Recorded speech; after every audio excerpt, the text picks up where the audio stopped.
दीनदयाल जी कहते हैं कि संस्कृति का शब्द भारत की किसी भी किताब में नहीं है, ये तो नया शब्द है बिल्कुल, कल्चर का हमने अनुवाद कर लिया है।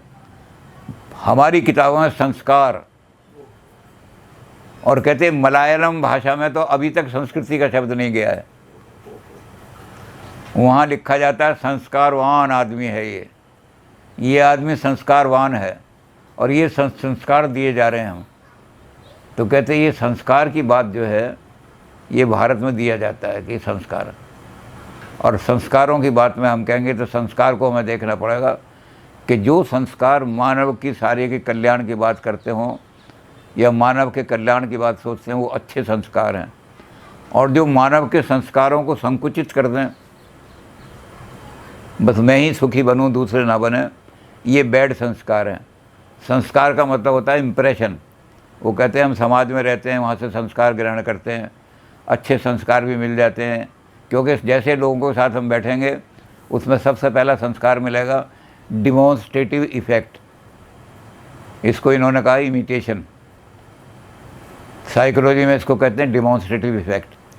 हम बड़े आदमियों को देखते हैं कि बिग बी जो है वो, क्या नाम है उसका, बच्चन, वो बिग बी जो है वो चलता है जब तो इस तरह सिगरेट पीता है, तो हमारी पर्सनैलिटी जो है वो कहेगी कि अगर मैं बड़ा आदमी बनना चाहता हूँ बच्चन की तरह से, मैं भी ऐसे सिगरेट पीऊँ। तो ये सिगरेट पीने वाले आदमी बहुत सारे तो ऐसे होते हैं जो बीमारी के कारण से कि मानसिक रोग हो गया है इसलिए सिगरेट पी रहे हैं, लेकिन ज़्यादातर आदमी ऐसे हैं जो सिर्फ डिमॉन्स्ट्रेशन, इन्होंने इसको इमिटेशन कहा है कि दूसरों को ये ऐसी मूँछ बनाता है। इमरान खान कौन सा वो है पता नहीं, कि वो ऐसी मूँछें बनाता है तो नाई से कहेंगे ऐसी मूँछें बना दे मेरी। तो कहते ये संस्कृति नहीं है, इमिटेशन संस्कृति नहीं है। संस्कृति में ये कौन से संस्कार मानवता के हित में हैं वो संस्कृति है, और कौन सा आप इमिटेशन भी कर रहे हो तो ऐसी चीज़ इमिटेट करो जो मानवता के कल्याण में हो। तो हमारी संस्कृति में ये सारी चीज़ जो है कल्याण की बात आएगी। तो भारतीय संस्कृति इसलिए महान है कि एक तो ये कि भौतिकवाद को और अध्यात्मवाद के साथ इसी संस्कृति ने मिलाया है। अब इस संस्कृति का आधार क्या है? जो संस्कृति है वो भारत की किसी भी राष्ट्र की आत्मा कहलाती है। जिस देश में संस्कृति खत्म हो गई उस देश का राष्ट्र ही खत्म हो गया। तो संस्कृति का संरक्षण करना है हमने। अभी कैसे करेंगे? तो यहाँ इन्होंने अपना शिक्षा का सिद्धांत दिया है। उन्होंने कहा कि शिक्षा के 3 काम हैं। एक तो है अक्षर ज्ञान देना, एक है संस्कार देना, और एक है स्वाध्याय। तो अक्षर ज्ञान तो कहते हैं हमारे विद्यालय देते हैं, दे ही रहे हैं। अक्षर ज्ञान में भी कहते हैं हमने ऐसा सोचना है कि जो ज्ञान दिया जा रहा है बालक को वो बड़े होकर के उसमें निपुण बने। अब कहते हैं बालक जो है विद्यालय से निकलता है तो शुद्ध भाषा नहीं बोल पाता, तो हमने अक्षर ज्ञान क्या दिया उसको। दूसरा है संस्कार देना। अब संस्कार क्या है? वो कहते हैं हमारी हज़ारों साल से हमारे बुज़ुर्गों के कुछ अनुभव हैं, उन्होंने कुछ अनुभव किए, ऐसे अनुभव जो फ़ायदेमंद थे उन्होंने उसको अगली पीढ़ी को पास किया, और जो हानिकारक थे उनको छोड़ दिया। ये अगली पीढ़ी ने फिर अगली पीढ़ी को दिया। तो इस तरह से जो चीज़ें हमने अनुभवों को अपने और हमने आगे ट्रांसमिशन किया, ये कहलाती है हमारी संस्कृति। संस्कृति अनुभव आश्रित है, संस्कृति ग्रंथ आश्रित नहीं है। किताबें पढ़ने से संस्कृति नहीं आती, अनुभव से संस्कृति आती है। और अनुभव कहाँ मिलेगा हमें? विद्यालयों में। वो कहते हैं शिक्षा, पहला काम तो शिक्षा करेगी अक्षर ज्ञान। दूसरा काम ये करेगी कि हमने जो प्राचीन हज़ारों साल के जो अपने परंपराएं हैं वो परंपराएं अगली पीढ़ी को देनी हैं, और उनमें भी हमने जैसे हमारे बुजुर्गों ने किया कि जो हानिकारक थे उनको छोड़ दिया। हमारी देश की संस्कृति एवर फ्रेश रही है। गंगा सबसे पुरानी नदी है, लेकिन गंगा का जल पुराना नहीं है। गंगा पता नहीं भागीरथ कब लाए थे, करोड़ों साल हो गए, लेकिन गंगा में जल निर्मल आता रहता है, बिल्कुल ताज़ा। हमारी संस्कृति भी ऐसी है कि हज़ारों साल को पता नहीं कब से शुरू हुई भारतीय संस्कृति, लेकिन इसके अंदर जो जल आता रहता है, हमारे जो टीचर हैं, जो शिक्षक हैं, वो क्या करते हैं कि इसको हर बार पुरातन को नवीन करके, नूतन करके, युग अनुसार अगली पीढ़ी को पास कर देते हैं। तो शिक्षा का दूसरा काम है, लंबा चौड़ा सिद्धांत है, तो शिक्षा का दूसरा काम है संस्कारों को हमने आगे पारित करना है। और इसमें जैसे आजकल के लोग कह रहे हैं, बिल्कुल नूतन लोग, ऐसे ही दीनदयाल जी ने वही बात कही है कि जहाँ जिन विद्यालयों में संस्कार ट्रांसमिशन नहीं हो रहे, वो विद्यालय जो हैं वो जीवित विद्यालय नहीं है, मरण मृत्यु का। एक विद्यालय के अंदर बच्चा निकल रहा है, इसको भी राधा कृष्णन ने बड़े अच्छे एक शब्द में कह दिया है, an educated man must appear as a cultured man. Must का शब्द कर दिया इन्होंने।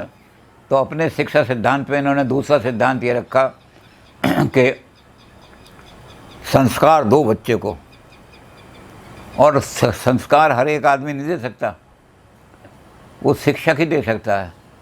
क्योंकि शिक्षक ये देखेगा, जैसे 1000 साल से अब जो आ रहे हैं उनमें रूढ़ियाँ नहीं हैं, कहीं हमने हटा दी सारी, उनमें कहीं स्टेल नहीं आया, कोई बासी चीज़ नहीं आई, नई आ गई। तो हमारे जो गुरु हैं जिन्होंने शिक्षा दी है, उन्होंने यही काम किया है कि हमें पिछली पीढ़ी से ये चीज़ प्राप्त हुई है। अन्य देशों में चूँकि पिछली पीढ़ी की ट्रांसमिशन बंद हो गई, इसलिए वहाँ की संस्कृति नष्ट हो गई।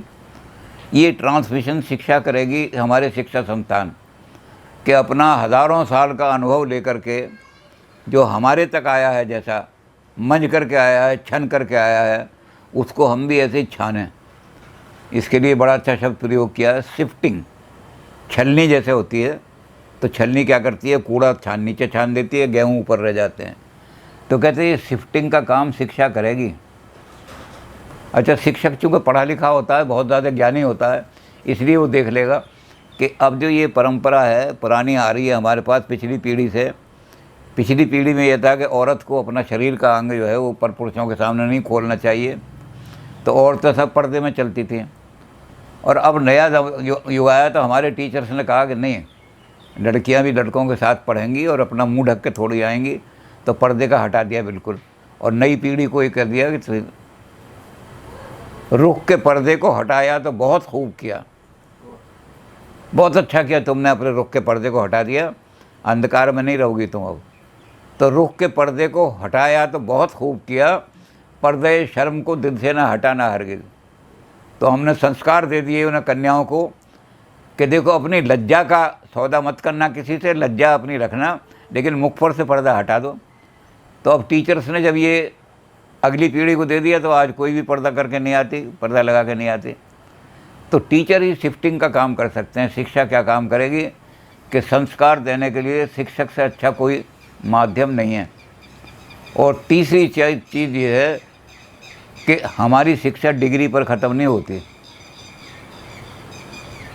दीनदयाल जी के अनुसार शिक्षा को जो समझते हैं कि हमने इसको डिग्री दिलवा दी, एमए करा दिया, पीएचडी करा दिया, वो कहते हैं कि टीचर का काम ये है, एजुकेशनल इंस्टीट्यूशंस का, टीचर का शिक्षा का काम ये है, उसके अंदर एक जिज्ञासा पैदा करे पढ़ने की, स्वाध्याय, अच्छा साहित्य पढ़े वो। और अच्छा साहित्य जो पढ़ेगा वो सारी उम्र उसको शिक्षा मिलती रहेगी, गुरु उनको शिक्षक है। तो शिक्षा के द्वारा हमारी संस्कृति आगे ट्रांसमिट, जहाँ शिक्षक ऐसे हो जाएंगे कि पिछली धरोहर को आगे ट्रांसफ़र नहीं करेंगे, वहाँ संस्कृति नष्ट हो जाएगी, और संस्कृति नष्ट हो जाएगी तो राष्ट्र नष्ट हो गया। इसलिए शिक्षा सिद्धांत में बहुत बड़ा बोझ डाल दिया है उन्होंने। लेकिन उन्होंने कहा कि ये काम खाली शिक्षक का ही नहीं है संस्कार देने का। शिक्षक के पास बालक 6 घंटे रहता है कुल, 18 घंटे बालक दूसरी जगह रहता है। तो दूसरी जगह कहाँ रहता है? परिवार में। संस्कारों को, परिवार की परंपराओं को, परिवार की परिपाटियों को परिवार के अंदर जो उत्सव बनते हैं उनको उत्सव कैसे मनाने, ये संस्कार सारे परिवार देगा। अब आप सारे बोझ शिक्षक पे लगा दें तो आजकल तो एक नया चीज़ आ गया है, दीनदयाल जी की डेथ हो गई, लेकिन एक नई परंपरा आई है शिक्षा के क्षेत्र में, वो नया एक्सपेरिमेंट हो रहा है अमेरिका में। तो दीनदयाल जी इतने होते तो अमेरिका में जाकर उनको थप्पड़ लगाते। तो टीचर ये कह रहे हैं कि कैरेक्टर बिल्डिंग जो काम है ये ऋषि मुनियों का है, देव इनका जो सन्यासियों ने आश्रम खोले हुए हैं, इनका काम है बच्चे को अध्यात्म की तरफ ले जाना, आदमी को अध्यात्म की तरफ लाना। और जब वो अध्यात्म की तरफ जाएगा तो कैरेक्टर बिल्ड हो जाएगा। तो कहते हैं ये जो उनकी रिस्पॉन्सिबिलिटी है ये टीचर्स पे क्यों डाल रहे हैं आप? ये टीचर का काम जो है वो ये देना है कि अक्षर ज्ञान हो जाए, साइंस का ज्ञान हो जाए, मैथमेटिक्स का ज्ञान हो जाए, ये सब हो जाए। ये साथ में जब आप ज़बरदस्ती डाल रहे हैं कि तुम कैरेक्टर बिल्डिंग भी करो, तो ये तो उन्होंने कहा कि या तो इन आश्रमों को बंद करो। They are not discharging their function. क्या कर रहे हैं फिर वो? अगर वो लोगों को अध्यात्म की तरफ नहीं ले जा रहे और ऊंचा नहीं उठा रहे, उनका उत्कर्ष नहीं कर रहे और उनका चरित्र बिल्ड नहीं कर रहे, तो क्या कर रहे हैं? सिर्फ रोटियां खाते, हलवा खाने के लिए बने हुए हैं आश्रम। तो सारे आश्रमों पर ताला लगा दो। उन्होंने अमेरिका के एडमिनिस्ट्रेशन को कहा कि जो इस तरह के हैं उनको सबको बंद कर दो, और जब उनको बंद कर दोगे तब हम ये जिम्मेदारी हम ले लेंगे कैरेक्टर बिल्डिंग की, और नहीं तो फिर हमें मत दो, ये जिम्मेदारी उन्हीं पर डालो सारी। अब ये जो ट्रेंड चल रहा है, अगर ये सक्सेसफुल हो गया अमेरिका के अंदर, तो या तो आश्रम बंद हो जाएंगे और फिर टीचर को कहा जाएगा लो ये आश्रम बंद कर दिए हमने, अब से कैरेक्टर बिल्डिंग तुम करो। और या फिर ये होगा कि टीचर मुक्त हो जाएगा, कैरेक्टर बिल्डिंग मेरा काम नहीं है, इनका काम है। तो ये जो चल रही है धारा, ये वहाँ विदेशों में चल रही है, भारत में नहीं चल सकती ये धारा। भारत में तो दीनदयाल जी ने कहा कि संस्कार देना टीचर का काम है, और राधा कृष्ण ने इसको इतने बड़े इनके संस्कार की जो बात कही, राधा कृष्णन को ने एक शब्द कह दिया, an educated man must appear as a cultured man. आप बाज़ार में जा रहे हैं, आपके व्यवहार से, आपकी भाषा से, आपकी बोली से, आपकी बातचीत करने के ढंग से पता लगना चाहिए कि बड़ा हाईली एजुकेटेड आदमी है। तो आप अगर कल्चर्ड हैं तो आप पता लगेगा। अब आपने डिग्री तो पीछे लटका रखी है, MA PhD 4 MA करे हुए हैं मैंने, और व्यवहार आपका जो है गधों की तरह लात मार रहे हैं, तो कल्चर्ड कहाँ है? तो जो शिक्षक आदमी है उसके अंदर तो कल्चर आनी जा रही थी, अपने आप ही आ जानी चाहिए। तो ट्रांसमिशन ऑफ कल्चर शिक्षा के अंदर संस्कार। लेकिन इन्होंने शिक्षकों को थोड़ा सा मुक्त कर दिया इससे। इन्होंने कहा कि खाली शिक्षक ही संस्कार नहीं देगा, परिवार से भी संस्कार मिलने चाहिए, परिवार भी संस्कारवान होने चाहिए। We are not the teacher of our students, we are the teachers of society. अगर सोसाइटी में सारे कुछ संस्कार जा रहे हैं, घरों के अंदर अच्छे संस्कार नहीं हैं, तो इसका मतलब हम थोड़ा सा ढील दे रहे हैं। और ऐसा हमारे यहाँ विद्या भारती में होता है, विद्या भारती में यही हो रहा है। जो दीनदयाल जी की पॉलिसी है हमारे यहाँ चल रही है, वो हमारे यहाँ एक पानीपत के पास एक छोटा सा गांव है, वहाँ हमने स्कूल खोला। तो वो जो आदमी था जिसकी बच्ची हमारे यहाँ आई, वो शराब बहुत पीता था, और उसके कारण से क्या होता था कि बच्चों के पास अच्छे कपड़े भी नहीं हैं, कुछ नहीं है। तो स्कूल में सिखाया कि शराब पीना एक बहुत बड़ा पाप है, शराब आदमी को निर्लज्ज बना देती है। जब बार बार उस लड़की को ये सिखाया तो उसने अपने बाप को कहा कि मास्टर जी ने ऐसा सिखाया, बाप ने मारा, तेरे मास्टर जी पता नहीं तुझे क्या क्या सिखाते हैं, तुम शिक्षा देने आई है हमें। तो लड़की बच्ची थी, पिट गई। लेकिन मास्टर चूँकि बार बार उसको कहते थे तो लड़की ने एक काम किया, जब पिता शराब पी के आया तो लड़की दूसरे घर में चली जाती थी बराबर पड़ोस में, और पिता चीखता रहता था कहाँ गई लड़की। उन्होंने कहा मैं शराब पी हुई सामने नहीं आऊँगी। 10-15 दिन में बाप को ही लग गया कि मेरी लड़की मुझसे घृणा करने लग गई। तो उसने कहा मैं शराब की बोतल तोड़ दूंगा, उसे बेटी को तो ले आओ मेरी को मेरे पास। तो बेटी के मुंह ने शराब की बोतल तोड़वा दी। और जब उसने शराब छोड़ दी तो क्या हुआ, पैसे बच गए। तो बेटी के लिए बड़े अच्छे कपड़े लाया, उसके लिए बहुत लाया। तो वहाँ के स्कूल में टीचर के उसने पैर पकड़ लिए। उन्होंने कहा मेरा तो घर बर्बाद हो रहा था, आपने मेरे घर को सुधार दिया। तो हमारे विद्यालय ऐसे बहुत सारा काम कर रहे हैं। ऐसे ही गाज़ियाबाद में हमारा विद्यालय था, वो दीनदयाल जी की शिक्षा पद्धति के हिसाब से विद्या भारती चलती है। तो वहाँ क्या हुआ कि एक आदमी ने आकर के शिकायत की कि जी मैंने तो गवर्नमेंट स्कूल से अपने लड़के को निकाल के आपके यहाँ इसलिए भेजा था कि यहाँ कुछ अच्छी बातें सीखेगा, लेकिन ये तो गाली वाली देने सीख गया।